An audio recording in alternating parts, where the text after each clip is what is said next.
Vamos a dar inicio a nuestro encuentro número 3, los humanismos. Como les decía, los humanismos o los tres humanismos es una categoría que nos la ha propuesto eh, el antropólogo belga Strauss, y que no es la única categoría, ¿no? Es decir, no podemos decir solamente de que hay en verdad tres humanismos. De hecho, una de las particularidades del trabajo que ustedes me han compartido es justamente la posibilidad de haber encontrado otros humanismos. Alguien me llamó la atención que estuvo hablando de Jean-Paul Sartre. Él dio un discurso que se conoce como el existencialismo es también un humanismo, por allá en el año 1946, ya un año de haber finalizado la guerra. Y en ese discurso, pues él propone que el existencialismo como corriente filosófica también es un humanismo. Entonces, no es la única categoría, también podemos hablar de un humanismo cristiano, lo vamos a ver más adelante cuando veamos, por ejemplo, la relación que hay entre el personalismo y las humanidades, en fin. Pero bueno, sin mayores discusiones, entremos al tema, ¿cierto? Miren, el origen de todas estas disciplinas que se van a constituir en lo que es las humanidades es la Edad Media. Ahora, ¿qué es la Edad Media? La Edad Media es un tiempo entre una antigüedad y una modernidad, ¿cierto? Que es un tiempo de alrededor de más o menos unos 1000 años. Algunos le ponen un poquito más, ¿no? Entonces, los autores no se ponen de acuerdo sobre la fecha de cuándo comienza, cuándo finaliza la Edad Media, pero sí cuándo comienza. El final, el comienzo de la Edad Media, pues lo sitúan más o menos hacia el año 476, cuando los vándalos, los grupos, un pueblo bárbaro, pues destruye la ciudad de Roma y el imperio romano se fragmenta en dos partes. Pero recuerden que esta fragmentación es del Imperio Romano de Occidente, porque el Imperio Romano de Oriente, cuya capital va a ser Constantinopla, o el Imperio Bizantino, va a durar mucho tiempo más, ¿no? Alrededor de otros 1000 años, ¿no? Hasta que los turcos otomanos lo destruyan.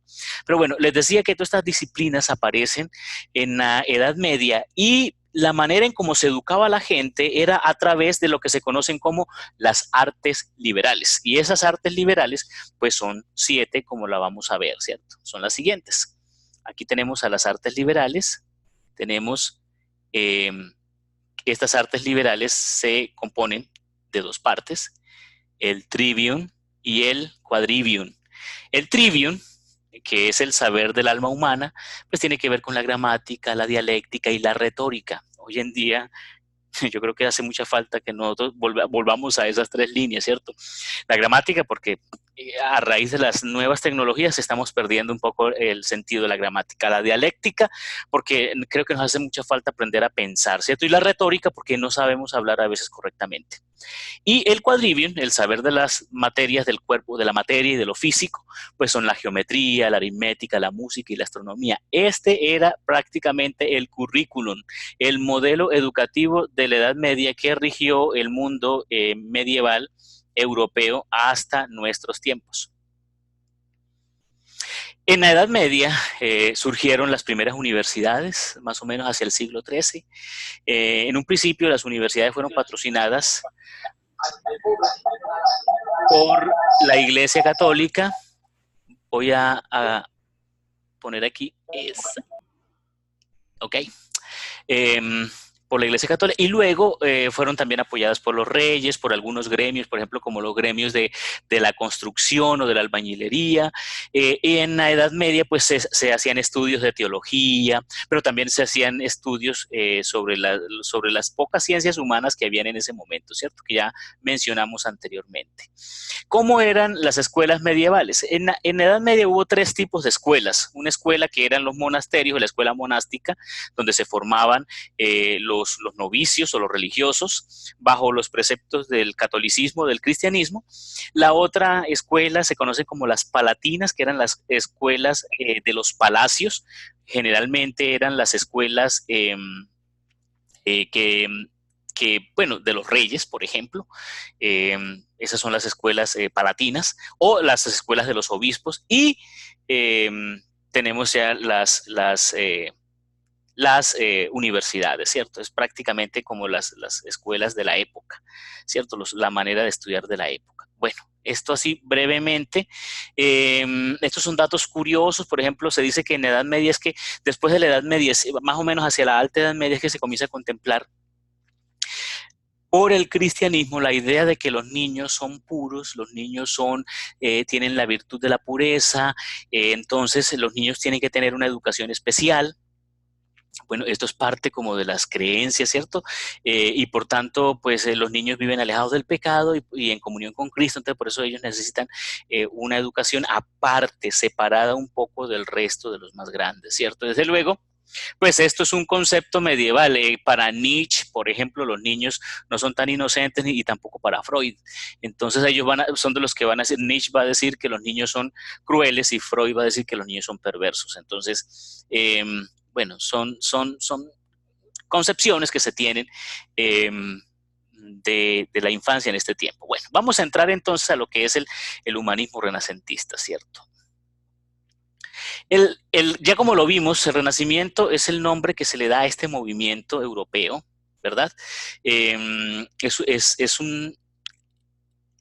el tiempo entre el siglo XV y el siglo XVI que se va a constituir, es el puente, como lo vimos anteriormente, entre una modernidad, entre una edad media, una transición entre esa edad media y esa modernidad. Ese es el Renacimiento, ¿cierto? Sus principales exponentes, bueno, se hallan en el campo de las artes, ya lo habíamos dicho, la literatura y las ciencias humanas y naturales, ¿no? Aquí, este es el origen, por ejemplo, de la ciencia. Esto es muy interesante. Por eso el Renacimiento es, por tanto, el fruto de la difusión de las ideas del humanismo. Y por eso nuestro autor hace una especie de, o retoma esta idea de lo que es el humanismo renacentista. El término simboliza la reactivación del conocimiento, del progreso de la Edad Media, pero sobre todo el Renacimiento, como lo dijimos anteriormente, es el tiempo en el cual se replantean muchas cosas, la visión del hombre, las artes, la política, la ciencia y sobre todo esa relación con Dios, ¿verdad? Que deja de ser teocéntrica para pasar a un antropocentrismo. Eso es el Renacimiento. Entonces, o eso es el humanismo renacentista. En el humanismo exótico tenemos otro tipo de momentos, y es que históricamente el Renacimiento fue contemporáneo con el tiempo de los descubrimientos y las conquistas que se comienzan a partir del año 15, del siglo XV, ¿cierto? Este va a dar origen a lo que se conoce como el humanismo exótico del que nos habla Strauss, ¿cierto? Este humanismo exótico tiene que ver, y aquí me desligo un poco del autor, con las primeras manifestaciones de colonialismo y de imperialismo. Vamos a tratar de definir estos dos conceptos. El imperialismo, ¿qué es? El imperialismo es el dominio de países industriales a otro tipo de territorios durante los siglos XIX y XX, principalmente. Desde luego, en el Renacimiento comienzan los descubrimientos, hacia el siglo XV, ¿verdad? Pero el imperialismo como tal se desarrolla hacia el siglo XIX y hacia el siglo XX. Entonces, antes hubo colonización. Y esto es importante. ¿Cuál es el sentido de la palabra imperialismo? ¿No? Tiene un sentido de control. ¿Sobre qué? Sobre esos territorios, de estas regiones que no tienen una conformación específica, que no tienen una conformación de nación desde las categorías eurocéntricas. Aquí yo tengo una separación frente al concepto del humanismo exótico. Por ejemplo, para el antropólogo Strauss, el humanismo exótico se da en la medida en que Europa descubre que hay otros pueblos diferentes a él, a los europeos, y que por tanto esos pueblos los confrontan, los cuestionan y los sacan un poco de ese eurocentrismo. Pero es que para que Europa saliera de ese eurocentrismo, ni siquiera en este momento podemos decir que Europa ha salido de ese eurocentrismo. Europa sigue todavía considerándose de alguna manera con que probablemente ellos llevan, como lo dice el poema, la pesada carga del hombre blanco, ¿verdad? Entonces, en este movimiento o en este sentido, la estructura de lo que va a ser el humanismo exótico, pues va a estar sostenido por dos poderes, uno es el imperialismo y el otro es el concepto de colonialismo. El colonialismo es la influencia o la dominación de un país poderoso, la mayoría de las veces de una forma violenta, bajo un esquema militar y generalmente tiene un control político oficial que supone que ese territorio que ha sido colonizado pierde su soberanía y pasa a ser de alguna manera propiedad de lo que es el país colonizador.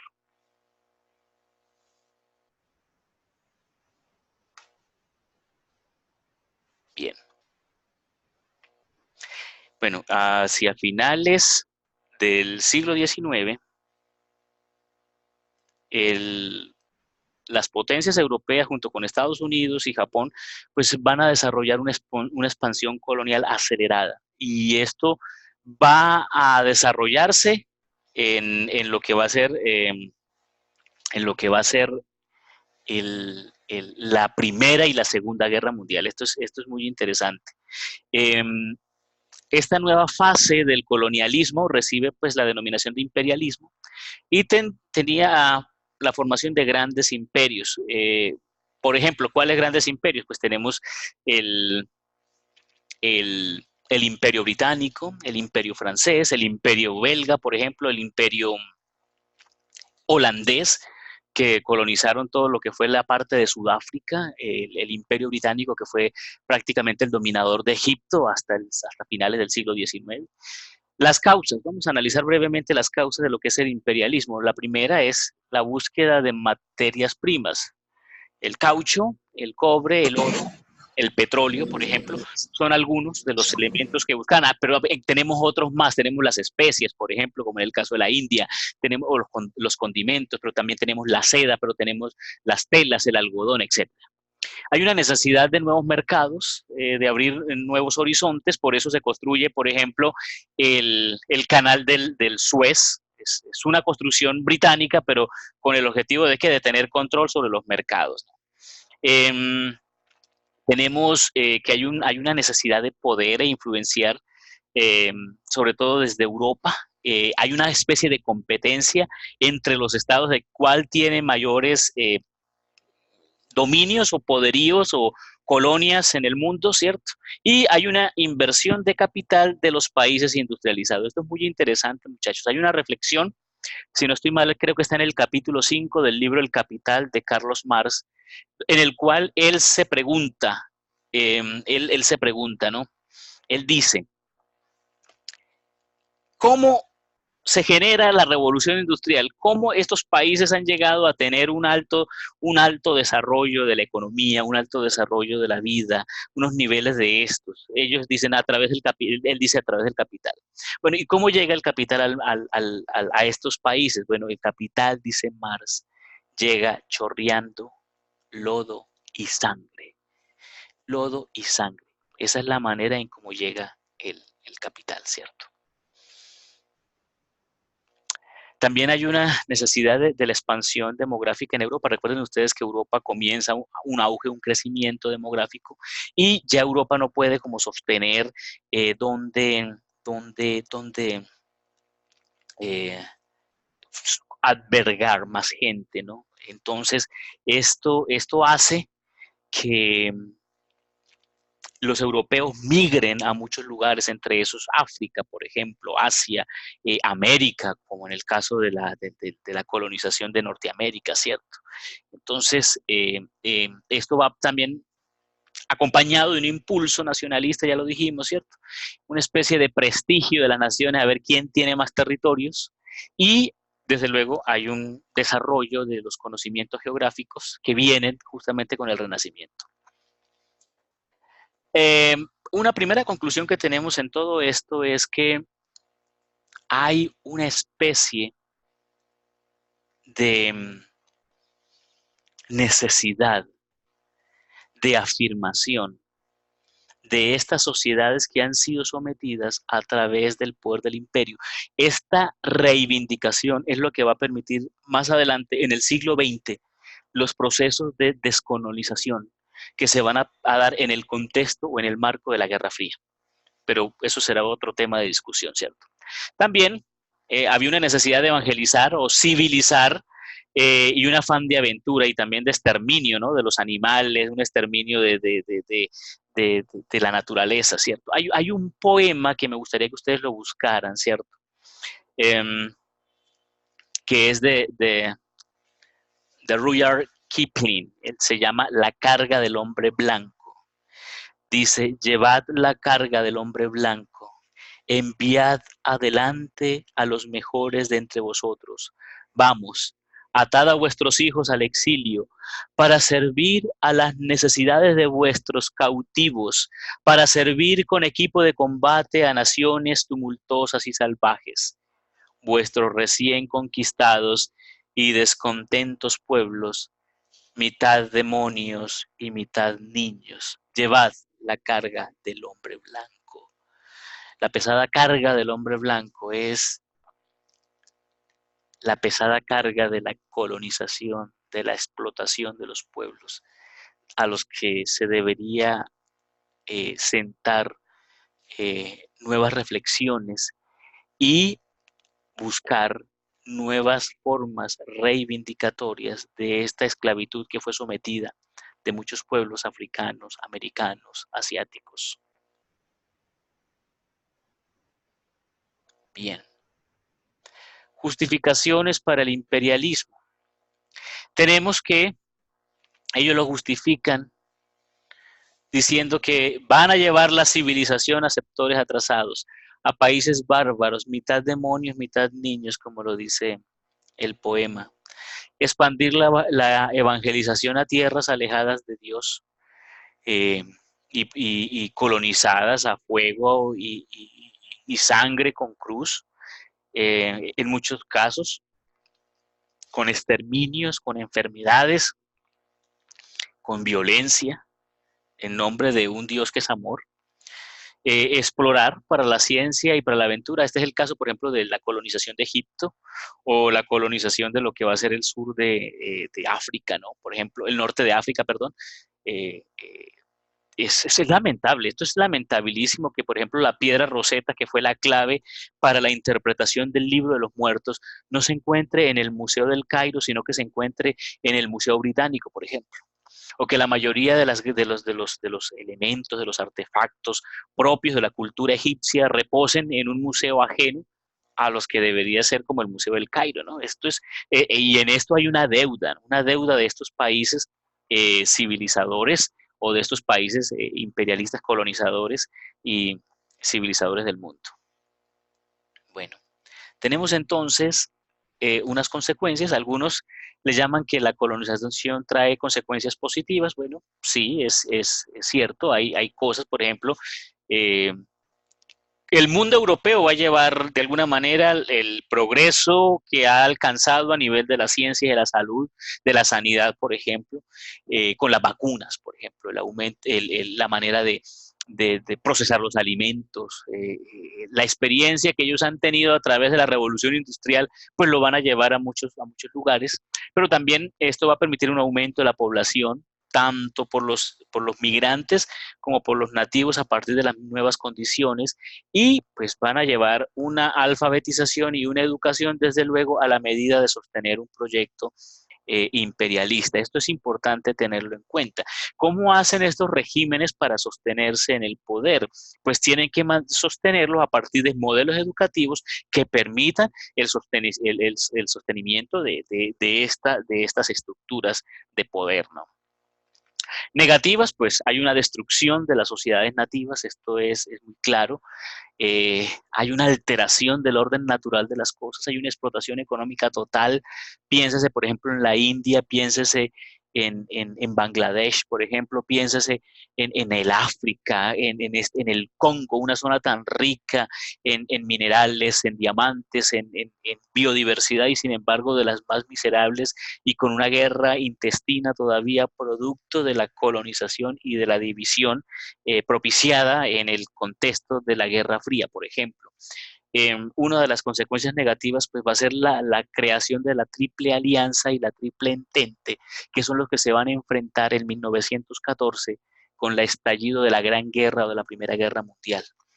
Entre ellos, por el control y el dominio de estos territorios, se va a dar inicio a lo que se conoce como la paz armada, que es una carrera armamentista en Europa, las ambiciones desmedidas, los nacionalismos exacerbados que van a dar origen a la Gran Guerra, pero sobre todo que vamos a heredar, ¿cierto? Estas ideas de naciones gloriosas y grandilocuentes, pues todavía las tenemos nosotros y las hemos recibido del mundo europeo a tal punto de que nos exacerbamos, nos exaltamos y tenemos una condición a veces nacional bastante terrible. Por ejemplo, es muy particular que el ánimo colombiano se exalte solamente en elecciones y en un partido de fútbol. De la selección Colombia, por ejemplo, ¿cierto? Todo esto ha sido una herencia de esa exaltación tonta de un concepto de nación, ¿no? un concepto de Estado, y incluso a partir de ese concepto, pues tomamos muy malas decisiones porque la estupidez humana es muy grande, ¿verdad? Y tenemos que siempre tener control y cuidado de ella. Y lo que hacemos es asignar a ciertos personajes, a veces siniestros, pues la misión de que salve usted la patria. Bueno, esto es, como les decía, una crítica al humanismo exótico. En verdad, la idea del humanismo exótico es que el mundo se cuestione frente a la diversidad del otro, ¿verdad? Y que en esa medida yo pueda ver en el asiático, en el africano, en el americano, en el europeo, otro yo distinto a mí con el que podamos construir un nosotros, para tomar las palabras de, de del filósofo francés Marcel, por ejemplo, ¿cierto? Entonces esto es importante tenerlo en cuenta. Ahora, el humanismo democrático. Para entender el humanismo democrático es necesario entender la aparición de los estados modernos que son los estados democráticos. O la aparición o el desarrollo de lo que va a ser el Estado moderno democrático, que es prácticamente el último estrado de lo que es el desarrollo de la figura del Estado, ¿cierto? Entonces, ahí tenemos una imagen bastante coloquial de lo que era el mundo europeo, la estructura del mundo europeo, en relación a lo que va a ser el origen de lo que va a ser Estado-nación moderno, ¿cierto? Entonces, el origen está justamente en esa Europa de finales del siglo XV, volvemos al Renacimiento, como resultado de la decadencia de las instituciones medievales en las que se había sostenido el orden feudal, la nobleza y el clero. Es decir, ellos están por encima del resto que son los que trabajan, sostienen, y esta pirámide se comienza a ser insostenible. Primero porque personas de la pirámide comienzan a apartarse y comienzan a aparecer un nuevo orden social. Ese nuevo orden social, desde luego, es la burguesía. Pero ante la decadencia de este clero y de esta nobleza, aparece el ascenso de una nueva clase social que es la burguesía. Es una clase conformada entre artesanos y comerciantes, que en el contexto del siglo XV van a desarrollar van a tener un auge de riqueza y de prestigio, en la cual los mismos monarcas tienen que apoyarse para sostener incluso el imperio, pero ellos van a restar poder, ellos van a poder hacerse, digamos que un espacio dentro de esta estructura social que se está desmoronando, ¿cierto? Entonces, lo que van a hacer es que algunos monarcas van a seguir ahí apretando el poder, centralizando el poder, pero esta clase burguesa que ahora está educada, que no solamente tiene la riqueza, sino que también tiene la educación, comienza a cuestionar esto que se conoce como el antiguo régimen. De esta manera, entonces, dentro de un territorio con fronteras políticas delimitadas y con el concepto de soberanía nacional, se crea una estructura política suficientemente sólida con el propósito de unificar las distintas fuerzas opuestas. Pero fue necesario apoyarse en un equipo administrativo, en un ejercicio leal al monarca en un primer momento, ¿no? Con un sistema financiero estable, pero pues desde luego esto no se alcanzó o sí se alcanzó de una manera, a ver, los franceses no lo alcanzaron porque los franceses lograron destruir la figura de la monarquía. Inglaterra, cuando se dio cuenta de lo que está pasando en Francia, entonces va a organizar y se va a establecer lo que se conoce como una democracia monárquica, ¿no? En la cual la monarquía cuenta con un parlamento y es el parlamento el que toma las decisiones. Y el rey, pues el rey es esa figura ancestral, espiritual, pero que no toma las decisiones, sino que hay un primer ministro que las toma, ¿cierto? Esto es lo que se conoce como las democracias monárquicas, que han funcionado bien, por lo menos a Inglaterra le ha funcionado de maravilla ahora, excepto ahora con el problema del Brexit, pero el problema del Brexit tiene otro tipo de intereses que los vamos a analizar más adelante cuando entremos al tema de lo que es la influencia de los datos, la manera en cómo pueden emplear los datos a partir del análisis de un documental que luego estaremos conversando a lo largo de este curso. La estructura, digamos que el soporte ideológico de las nuevas democracias va a ser el liberalismo político. En el siglo XVIII, cuando la burguesía, cuyo poder económico había aumentado considerablemente y que necesitaba limitar el poder de los monarcas, entonces establece una ideología política y económica que se conoce como el liberalismo y es lo que va a establecer o va a orientar los estados modernos. Dentro de ese movimiento que se ubica más o menos en el siglo XVIII, siglo XVII y XVIII, el siglo de las luces o el siglo de la ilustración, se van a sentar las bases. Una de ellas es las bases de lo que es el poder, la división de poderes. ¿Por qué? Porque es que en la monarquía el poder estaba concentrado en un solo personaje. Entonces, la vida de los vasallos o de la gente dependía de cómo amanecía el rey, del estado del rey, porque el rey era juez y parte. Entonces, si el rey amaneció de buen humor, bacano, vamos a vivir un día más, pero si el rey amaneció berraco, pues entonces pues nos va a mandar a la guillotina a todos, ¿cierto? Montesquieu, que es uno de esos líderes, de esos pensadores de la Ilustración, va a escribir un libro que se conoce como El espíritu de las leyes, y en ese espíritu de las leyes va a hablar de la división de poderes y va a contemplar un cuerpo que tiene que ser legislativo, un cuerpo que tiene que ser ejecutivo y un cuerpo que tiene que ser judicial. Este tipo de estructura, pues es lo que nos va a permitir establecer de alguna manera la estructura de lo que van a ser los estados modernos. Entonces, un estado moderno, desde luego, los tres poderes tienen autonomía y están separados, ¿cierto? Porque es necesario, porque el poder concentrado en un solo lugar es muy peligroso. Decía Sófocles, el gran dramaturgo griego, difícil es conocer la mente del mortal o su corazón, salvo cuando ésta se encuentra en la cúspide del poder, porque el poder desnuda al hombre. Y nos hemos dado cuenta de esto y lo vemos diariamente en las noticias y lo apreciamos en la vida real, cómo el poder entorpece y muestra el auténtico rostro de las personas. Entonces, esta estructura de los poderes separados van a conformar los estados democráticos. Generalidades. La palabra Estado proviene del latín status, lo que simplemente quiere decir una condición, es decir, una situación. Un estado en el que se encuentra una cosa, un individuo o una sociedad, es decir, es una manera de ser, es una manera de estar, es una forma de instalación, eso es el Estado. Ahora, cuando hablamos del Estado democrático, estamos hablando de una manera de ser a partir de la participación de todos sus miembros o de aquellos que la constituyen. Entonces, estos estados tienen tres elementos que vamos a mencionar aquí brevemente. Si alguno ha estudiado derecho de los que se encuentran en este momento en la videoconferencia, pues van a saber esto de manera más profunda, mucho más de lo que yo puedo decir. Simplemente me he limitado como a buscar los elementos más básicos para la clase. Este primer elemento que constituye el Estado es el pueblo.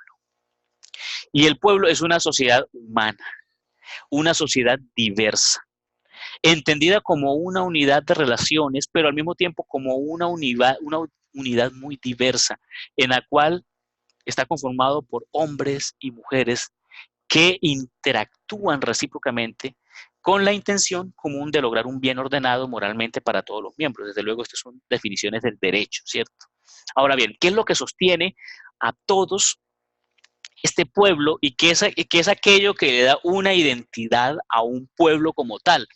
Pues los relatos, son las narraciones que se vuelven comunes, lo que nos permite que nos podamos hacer pasitos. Y no solamente que nos podamos hacer pasitos, sino que podamos cooperar en masa para sostener una gran empresa. Eh, si ustedes, y lo van a ver en uno de los documentales que van a observar de las entrevistas, uno de los elementos interesantes aquí, por ejemplo, de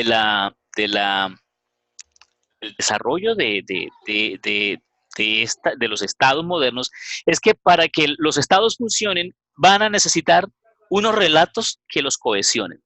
Uno de los problemas que tenemos nosotros en Colombia es justamente que nuestra población no tiene esos relatos, sino que tiene que nuestros relatos no son relatos nacionales, sino que por el contrario son relatos regionales. Entonces, por ejemplo, los santanderianos se entienden mucho más bien entre ellos y se identifican mucho más entre ellos que, por ejemplo, los paisas. Es decir, los paisas, por ejemplo, se entienden muy bien entre ellos como paisas y tienen relatos bastante bien desarrollados y bastante bien elaborados, que es lo que les permite justamente tener esa cohesión social tan fantástica, tan maravillosa, y una identidad más clara, ¿verdad? A nosotros nos hacen falta relatos de nación, relatos que nos unan, diferentes al relato del conflicto, por ejemplo. Pero estos relatos tienen que ser sencillos y tienen que ser muy poderosos para que nos logren unir pues en una estructura de nación. Bueno, esto era simplemente un comentario a lo que es la idea del Estado. Bien. El segundo elemento del Estado es el territorio, que es el sitio geográfico donde se encuentran establecidas de manera permanente una sociedad humana, a la que sirve de base, proporciona además los recursos materiales para la satisfacción de las necesidades. Ahí tenemos un mapa de Colombia, ese es nuestro territorio, o por lo menos ese es nuestro mapa que representa nuestro territorio. El territorio también tiene unas memorias y unos vínculos muy interesantes, dentro de los cuales, que es una cosa muy particular, por ejemplo, a nosotros rara vez nos dice algo el Baupés, por ejemplo, o Arauca. Nuestro territorio se vuelve un poco más regional, ¿no? Entonces, esto para hablar de las dificultades que hay, por ejemplo, para entender un humanismo democrático, ¿cierto? Los primeros obstáculos los tenemos justamente en la geografía. Por ejemplo, Simón Bolívar, en la Carta Jamaica, dice algo muy interesante. Dice, en América Latina, hasta la geografía se encarga de dividirnos. Porque las divisiones también son imaginarias, de alguna manera son divisiones territoriales que se encuentran en el imaginario colectivo de los pueblos. Y el último elemento, pues lo constituye el poder o autoridad, ¿cierto?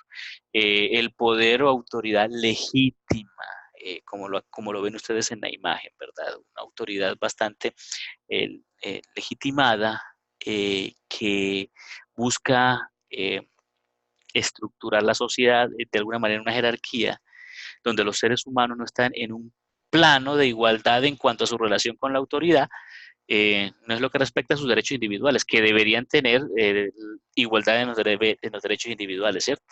Sino que unos se encuentran en un nivel superior y mandan en tanto que otros obedecemos, pero que justamente esos que ponemos en el poder, esos que mandan, pues son los que en una sociedad democrática los hemos escogido. Eh, Esto quiere decir que las sociedades democráticas, como lo pueden ver en la imagen, no son perfectas. Son sociedades que se están construyendo, se están revisando, pero como lo dijo Winston Churchill, de todas las formas de gobierno, la menos mala es la democracia. Entonces, y volviendo al tema del humanismo democrático, la mejor manera, o tal vez la única forma de poder solucionar los problemas de las diferencias culturales, de las diferencias sociales, es justamente a partir de un proyecto democrático. Y un proyecto democrático que tenga en cuenta la persona en su centro, con todas sus limitaciones, pero también con todos sus derechos individuales, con una estructura que le permita el respeto por todo aquello que piense y sea diferente a lo que yo pienso, que fue uno de los valores que estableció eh, eh, eh, la Ilustración con uno de los pensadores más fantásticos que fue Voltaire, ¿cierto? El cual decía que podía dar hasta la vida con tal de que su pensamiento y el pensamiento del otro fuera permitido en una sociedad. Entonces, estos elementos son los que nos tienen que llevar a la constitución de un humanismo democrático. Como les decía, esta estructura de estos tres humanismos que nos propone la Cátedra de Humanismo Digital no es la única estructura. Vamos a ir encontrando otro tipo de humanismo, ¿cierto? Humanismos de corte cristiano, por ejemplo, y que lo va a desarrollar Emmanuel Mounier, por ejemplo, Gabriel Marcel, humanismos personalistas que lo va a desarrollar, por ejemplo, Julián Marías, por ejemplo, el humanismo digital, que lo vamos a analizar entre todos, que ese será el cuarto humanismo y que será nuestra próxima cátedra o nuestro próximo encuentro. En fin, lo que quiero decirles con esto que las humanidades no se limitan solamente a este tipo de aspectos, sino que nos permiten trascender e ir un poco más allá.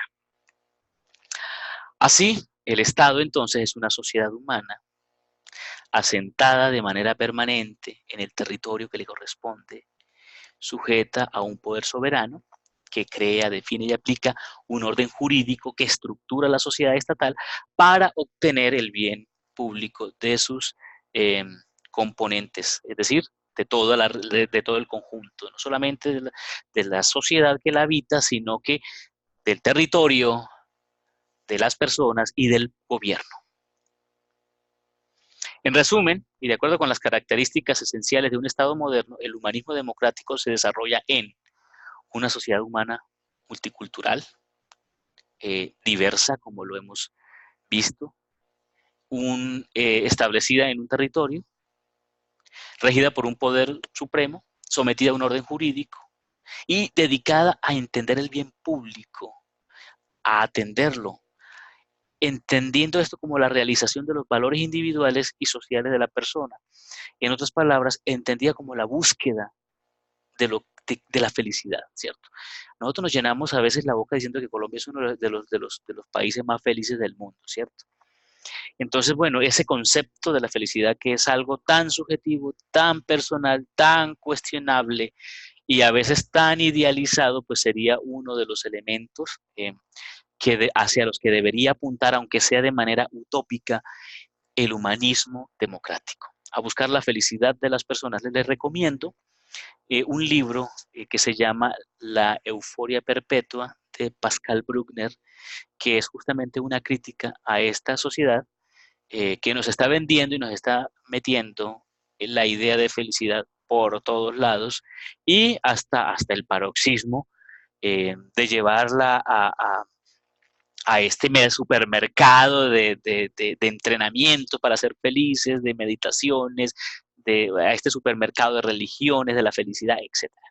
Eh, yo creo que con esto pues hemos llegado digamos que a la finalización de las principales ideas de lo que es el humanismo los tres humanismos. Me gustaría ahora sí escucharlos, conocer sus inquietudes a través del chat.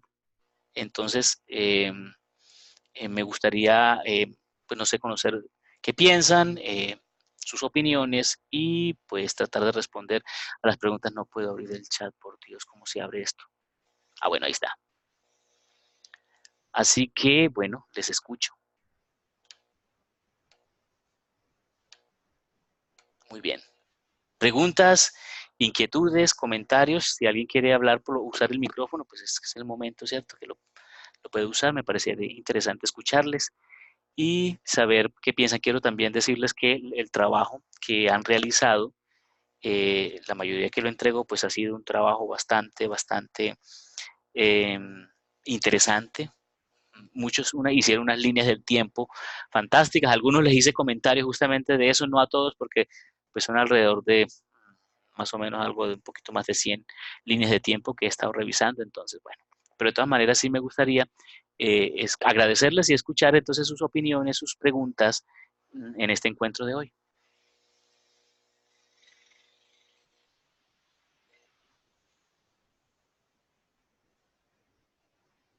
Inquietudes. Profe, Sí, buenas adelante. noches y compañeros, buenas noches. Buenas noches, Oscar. Profe, gracias, profe. Profe, este tema me parece pues como relevante resaltar como el valor de esta gente que promueve como el cambio. Pienso que eso tal vez es uno como de las mayores enseñanzas de esta parte pues del humanismo. Es el valor de generar un cambio, de tener como sus convicciones, de pensar como en el bien común. Porque estudiar la historia es fácil, pero entender el contexto en el que los humanistas tuvieron que producir esos cambios con una hegemonía tan grande de estructuras casi elevadas al nivel de dioses y de todopoderosos, pues no resulta fácil. Eso es una invitación a romper esos paradigmas y a uno tener como sus cosas asentadas y sus pensamientos y sacarlos adelante en pro de un bienestar siempre social.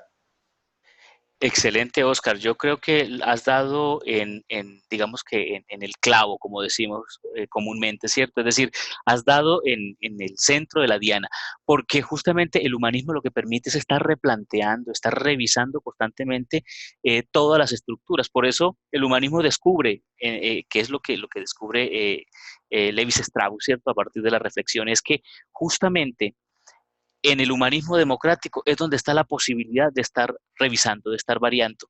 ¿Por qué? Porque eso es el único sistema tal vez que lo permite, la democracia, ¿no? Eso en relación. Pero en verdad las humanidades lo que han estado haciendo es justamente estar revisando, estar cuestionando todos.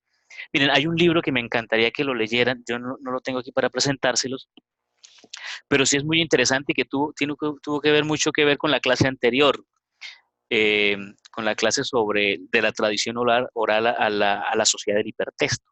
El texto se llama Sapiens, de animales a dioses, breve historia de la humanidad, o breve historia del pasado, creo que es, breve historia de la humanidad, sí. Ese libro es de Yuval Noah Harari y justamente él habla de esa elaboración que hemos tenido nosotros, los seres humanos, que nos ha diferenciado, por ejemplo, del resto de criaturas y que nos ha permitido cooperar entre nosotros.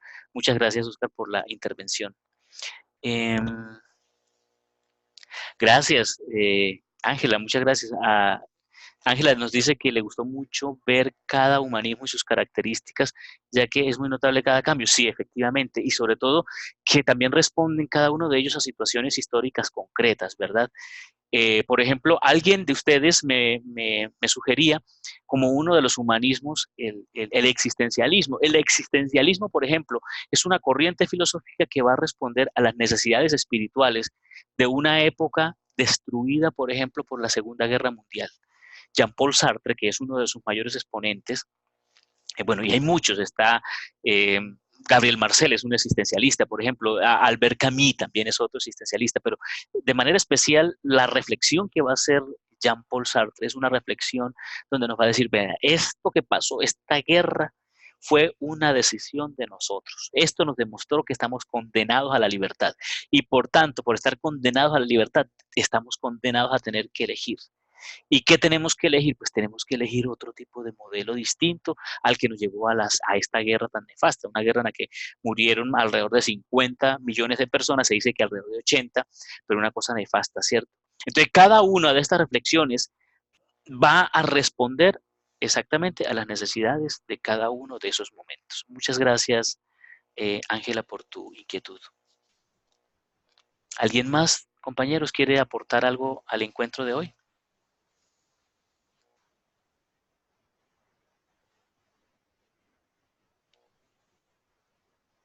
Bueno, entonces voy a poner la cámara un momentito para despedirme y para decirles muchas gracias a cada uno de ustedes por estar atentos, por estar con nosotros, participar, por dar su aporte. Gracias por los esfuerzos que hacen para reunirnos en esta noche y para sacar tiempo. Nuestros siguientes encuentros van a seguir siendo los lunes a esta misma hora y por este mismo canal. Les deseo a todos feliz noche, buen descanso y bueno, seguimos en contacto. Ya saben que si necesitan algo en particular me pueden escribir y yo respondo en lo más breve posible. Sí, entonces tengo pendiente justamente algunas cosas, entonces claro que sí, estaremos en contacto. Feliz noche para todos y buen descanso. Hasta luego.